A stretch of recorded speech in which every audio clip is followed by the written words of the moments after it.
Hello everyone, welcome to the channel. In this quick tutorial, I will show you how to turn off the yellow line in the CapCut PC, also known as the preview axis. Here's the yellow line.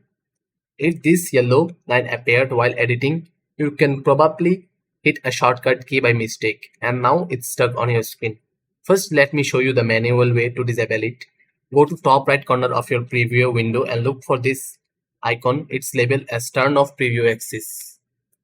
Here it is. And then click on this one, turn off preview axis, and see it's gone. You can also toggle it using your keyboard shortcut. Just press the S key once to turn it on and again to turn it off. If you are unsure how you triggered it, just remember the icon turns it off manually. The S key toggles it on or off quickly, and that's it. That's how you turn off the annoying yellow line or preview axis in CapCut for PC. If this helped you out, hit that like button and subscribe for more CapCut tips.